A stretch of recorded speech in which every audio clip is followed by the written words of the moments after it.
চলে এসেছি হুগলির বারুলে প্রতিষ্ঠিত মা ভবতারিণী মন্দিরে, যেটা ইতিমধ্যেই দ্বিতীয় দক্ষিণেশ্বর মন্দির নামে পরিচিত।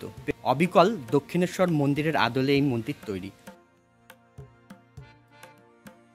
নমস্কার বন্ধুরা, সবাই কেমন আছো? আশা করি সবাই ভালো আছো। বড়দেরকে অনেক অনেক প্রণাম আর ছোটদেরকে অনেক অনেক ভালোবাসা জানিয়ে শুরু করছি আজকের ভিডিও। আজকে আবার আমি চলে যাচ্ছি এক নতুন মন্দিরের উদ্দেশ্যে, যেটা ইতিমধ্যেই দ্বিতীয় দক্ষিণেশ্বর নামে পরিচিত হয়েছে। এর আগেও আমার এই চ্যানেলে তোমাদেরকে দেখিয়েছি অবিকল দক্ষিণেশ্বর মন্দিরের মতন দেখতে আরও মন্দির, যেটা একটা আছে ব্যারাকপুরের অন্নপূর্ণা মন্দির, আর একটা দেখেছিলাম শান্তিপুরের হরিপুরে দক্ষিণেশ্বরের মন্দিরের আদলে তৈরি একটি ভবতারিণীর মন্দির। তো আজকে আবার চলে যাচ্ছি আর এক অবিকল দক্ষিণেশ্বরের মন্দিরের মতন দেখতে মন্দিরে। তো বন্ধুরা, এই মন্দির কোথায় অবস্থিত, তোমরা কিভাবে যাবে, মন্দির কখন কখন খোলা থাকে, এই মন্দিরের সমস্ত তথ্য থাকবে এই ভিডিওতে। তো ভিডিওটা স্কিপ না করে তোমরা দেখতে থাকো, আশা করি ভালো লাগবে। আর যদি ভালো লেগে থাকে অবশ্যই লাইক, কমেন্ট অ্যান্ড শেয়ার করে দিও। আর যে সকল বন্ধুরা আমার চ্যানেলে নতুন, তারা আমার চ্যানেলটা সাবস্ক্রাইব করে তোমাদের আশীর্বাদ আর ভালোবাসা দিয়ে আমার পাশে থেকো। তো চলো শুরু করা যাক আজকের ভিডিও। বন্ধুরা, চলে এসেছি বইচি স্টেশনে। হাওড়া বর্ধমান মেন লাইনের একটি স্টেশন এই বইচি।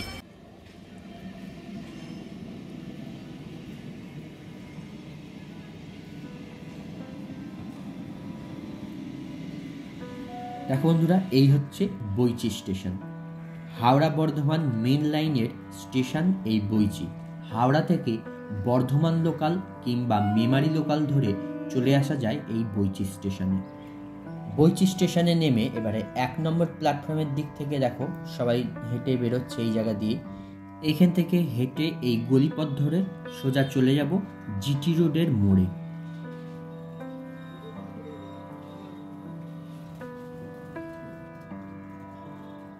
দেখো বন্ধুরা, এই হচ্ছে জিটি রোডের মোড়। বইচি স্টেশন থেকে পায়ে হেঁটে এই জিটি রোডের মোড়ে আসতে সময় লাগলো 3 মিনিট মতন। এই মোড়ে এসেই রাস্তার পার করে ওপারে গিয়েই দেখো সামনে হচ্ছে দুর্গা মণ্ডপ। এই সামনে থেকেই বারুলে যাওয়ার অটো তোমরা পেয়ে যাবে। এই যে দেখো অটোগুলো দাঁড়িয়ে রয়েছে, এইখান থেকেই অটো উঠতে হবে। সামনে দেখো লেখা আছে বইচি টু বারুল। এই অটোগুলোয় উঠে বলতে হবে বারুল ভবতারিণী মন্দিরে যাব। বন্ধুরা, এছাড়া তোমরা গুড়াপ হয়েও আসতে পারো। হাওড়া বর্ধমান কর্ড লাইনের ট্রেন ধরে নামতে হবে গুড়াপ স্টেশনে।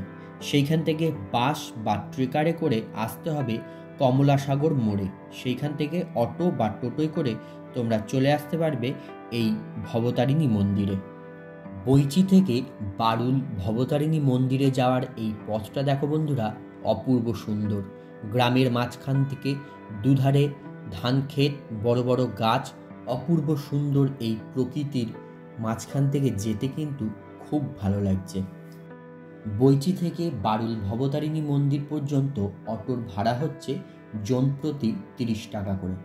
অপূর্ব সুন্দর প্রকৃতির দৃশ্য দেখতে দেখতে প্রায় 30 মিনিটের পথ অতিক্রম করে বইচি স্টেশন থেকে চলে আসলাম এই রাস্তার মোড়ে। এইখান থেকেই এবারে পায়ে হেঁটে যেতে হবে বারুল ভবতারিণীর মন্দিরে। এখান থেকে পায়ে হেঁটে সময় লাগবে মাত্র 1 মিনিট। চলে এসেছি হুগলির বারুলে প্রতিষ্ঠিত মা ভবতারিণী মন্দিরে, যেটা ইতিমধ্যেই দ্বিতীয় দক্ষিণেশ্বর মন্দির নামে পরিচিত। পেছনেই দেখতে পাচ্ছ আমার যে এই হচ্ছে সেই ভবতারিণী মন্দির। অবিকল দক্ষিণেশ্বর মন্দিরের আদলে এই মন্দির তৈরি। তো চলো এবার আমরা ঘুরে দেখে নিই মন্দিরটা। এই হচ্ছে ভবতারিণী মন্দির। অবিকল দক্ষিণেশ্বরের মন্দিরের আদলে তৈরি এই মন্দির। হুগলি জেলার গুড়াপ থানার অন্তর্গত বারুল গ্রামে প্রতিষ্ঠিত মা ভবতারিণীর এই মন্দির।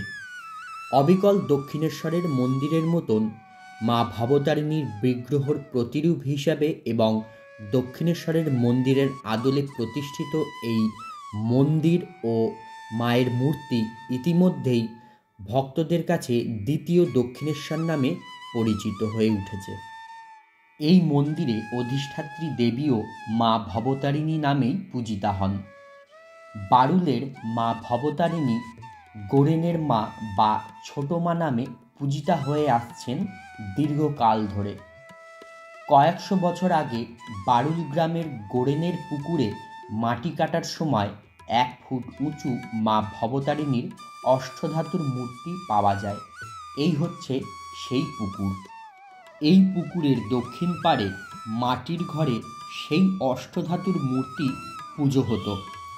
অষ্টাদশ শতাব্দীর শেষের দিকে কলকাতার একজন ভক্তিমতী মহিলা স্বপ্নাদিষ্ট হয়ে বারুলে এসে পাকা দেবালয় নির্মাণ করিয়ে দেন। কিন্তু কালের পরিবর্তনে সেই দেবালয় জীর্ণ হয়ে পড়ে। পরবর্তীকালে স্থানীয় ভক্তেরা সংস্কার ও পুনর্নির্মাণের উদ্যোগ গ্রহণ করেন। এই কাজে এগিয়ে আসেন এই গ্রামেরই মতিলাল চক্রবর্তী মহাশয়। তার ইচ্ছা ও উদ্যোগে দক্ষিণেশ্বরের মায়ের মন্দিরের আদলে নতুন মন্দির গড়ার কাজ শুরু হয়। 2015 সালে 15ই মে মন্দিরের ভিত্তি স্থাপন করা হয়। দীর্ঘ 6 বছর ধরে কাজ চলার পরে 2021 সালে 24শে ফেব্রুয়ারি বাংলার 11ই ফাল্গুন মা ভবতারিণীর নতুন মন্দিরের দ্বার উদ্ঘাটন করা হয়। এই মন্দির ও বিগ্রহের সমরূপের কারণে নির্মিত এই মন্দিরটি দ্বিতীয় দক্ষিণেশ্বরের মন্দির নামেই অধিক পরিচিত। বর্তমানে একটি ট্রাস্ট গঠন করে মন্দিরের সকল প্রকার কর্মকাণ্ড পরিচালনা করা হয়। এই হচ্ছে মন্দিরের মূল প্রবেশদ্বার। তো চল বন্ধুরা, এবারে মূল মন্দিরে প্রবেশ করা যাক। মন্দিরের মূল প্রবেশদ্বার দিয়ে মন্দির প্রাঙ্গণে ঢুকেই সামনেই হচ্ছে সুন্দর বিস্তীর্ণ নাট মন্দির। মূল গেটের সোজাসুজি নাট মন্দির পেরিয়ে মন্দিরের মূল গর্ভগৃহ। দেখো বন্ধুরা, এই হচ্ছে নাট মন্দির। সিঁড়ি দিয়ে একটু উঠে এসেই নাট মন্দির।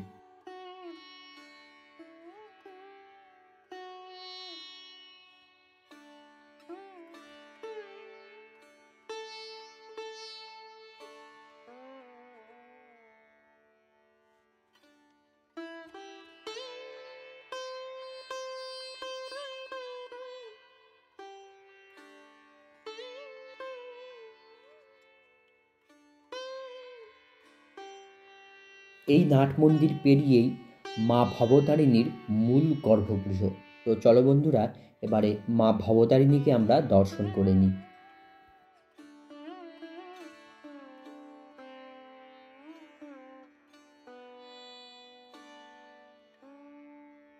সিংহাসন অধিষ্ঠাত্রী মা ভবতারিণীরূপী বারুলের গোড়েনের মা বা ছোট মা। মায়ের মূর্তি হুবহু দক্ষিণেশ্বরের মায়ের প্রতিরূপ। পুরোহিত মশাইয়ের থেকে জানতে পারলাম রূপোর সিংহাসনে অধিষ্ঠাত্রী চতুর্ভুজা মা ভবতারিণীর এই মূর্তি কোষ্ঠী পাথরের তৈরি। মায়ের মাথার উপর রয়েছে রূপোর ছাতা। মায়ের পদতলে শায়িত দেবাদিদেব মহাদেবের জটার সামনে অধিষ্ঠিতা রয়েছেন অষ্টধাতুর সেই ছোট মূর্তি, আগের সেই গোড়েনের মা বা ছোট মা। এই হচ্ছে সেই অষ্টধাতুর মূর্তিটি, যেটি আজ থেকে প্রায় কয়েকশো বছর আগে গোড়েনের পুকুরে পাওয়া গিয়েছিল। সেই থেকেই এই মায়ের পুজো হয়ে আসছে গোড়েনের মা বা ছোট মা রূপে। পরবর্তীকালে মন্দির সংস্কারের পর মা ভবতারিণীর কোষ্ঠী পাথরের এই মূর্তিটি তৈরি করা হয়। মা ভবতারিণীর মূর্তি ছাড়াও গর্ভগৃহে মায়ের মূর্তির দুপাশে রয়েছেন শ্রী রামকৃষ্ণ পরমহংসদেব, মা শারদা, সিদ্ধিদাতা গণেশ ও বাণেশ্বর শিবলিঙ্গ।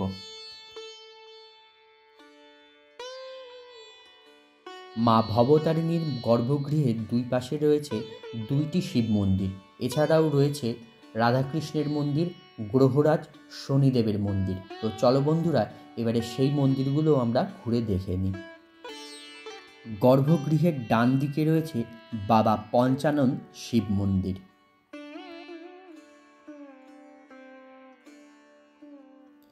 গর্ভগৃহে অধিষ্ঠিত কালো কোষ্ঠী পাথরের বাবা পঞ্চানন শিবলিঙ্গ। এই হচ্ছে বাবা পঞ্চানন শিবলিঙ্গ। কোষ্ঠী পাথরের বাবা পঞ্চানন শিবলিঙ্গের সঙ্গে রয়েছে তামার তৈরি নাগের মূর্তি। তার পাশে রয়েছে পিতলের একটি ত্রিশূলের সঙ্গে ডমরু বাঁধা। আর তার পাশে রয়েছে শ্বেত পাথরের তৈরি নন্দী মহারাজ।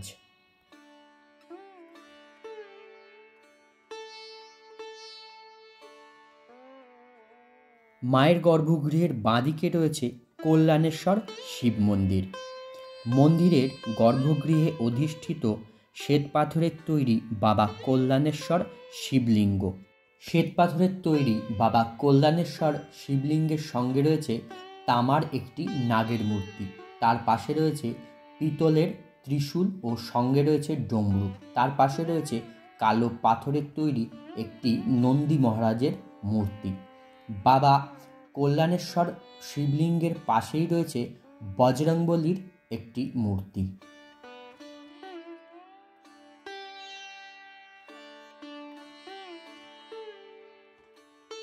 মা ভবতারিণীর যে মূল গর্ভগৃহ, সেই গর্ভগৃহের সামনে যে নাট মন্দির, সেই নাট মন্দিরের বাঁদিকে রয়েছে রাধা গোবিন্দের মন্দির। দেখো বন্ধুরা, এই হচ্ছে রাধা গোবিন্দের মন্দির। গর্ভগৃহে সিংহাসনে অধিষ্ঠিত কোষ্ঠী পাথরের তৈরি শ্রীকৃষ্ণের মূর্তি। তার পাশে রয়েছেন শ্বেত পাথরের তৈরি শ্রী রাধিকা এবং সামনে রয়েছে পিতলের তৈরি গোপালের মূর্তি।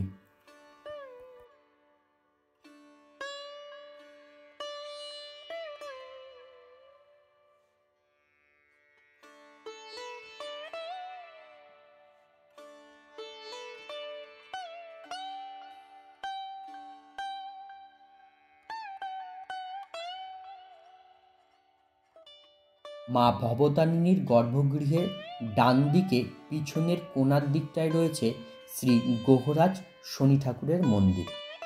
এই হচ্ছে গ্রহরাজ শনিদেবের মন্দির। গর্ভগৃহে বিরাজ করছেন কোষ্ঠী পাথরের তৈরি গ্রহরাজের মূর্তি।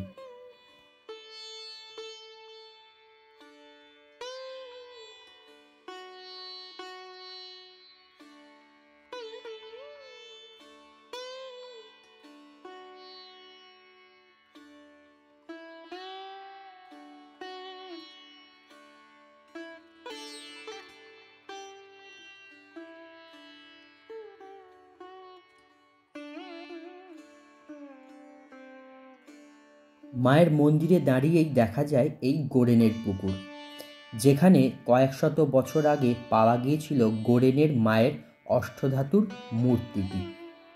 সন্ধ্যার পরে এই পুকুরের জলে আলোকমালায় সজ্জিত মন্দিরের প্রতিচ্ছবি মোহময় এক সুন্দর অপূর্ব পরিবেশের সৃষ্টি করে। চলো বন্ধুরা, এবারে তোমাদেরকে জানিয়ে দিই এই মন্দির খোলা থাকার সময়টা। প্রতিদিন সকাল 8টা থেকে দুপুর 1টা পর্যন্ত এবং বিকেল 3টে থেকে রাত্রি 9টা পর্যন্ত মন্দির খোলা থাকে। সন্ধ্যা 7টায় হয় সন্ধ্যা আরতি। মা ভবতারিণীর এই মন্দিরে মা ভবতারিণীর সঙ্গে আর যে সকল দেবদেবতা রয়েছেন তাদেরও নিত্য পূজা হয়।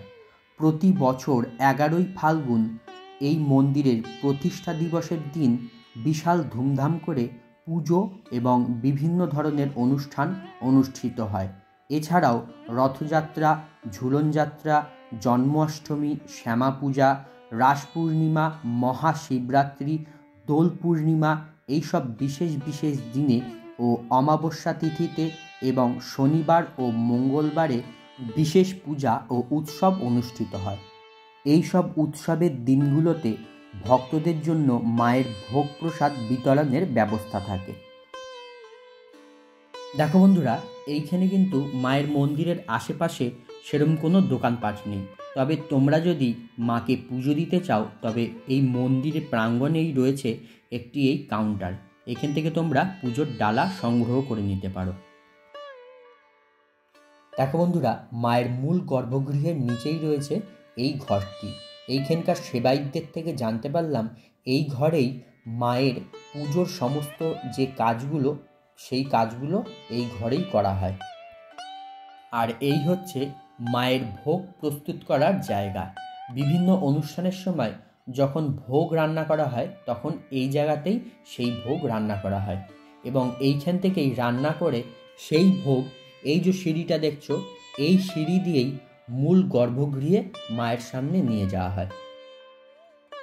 দেখো বন্ধুরা, মাকে প্রস্তুত করা হচ্ছে পুজোর জন্য। এখন চলছে মায়ের সাজ, মাকে এখন মালা পরানো হচ্ছে। এরপরেই শুরু হবে মায়ের পুজো। তো বন্ধুরা, তোমরা দেখতে থাকো মায়ের এই সাজ আর মায়ের পুজো।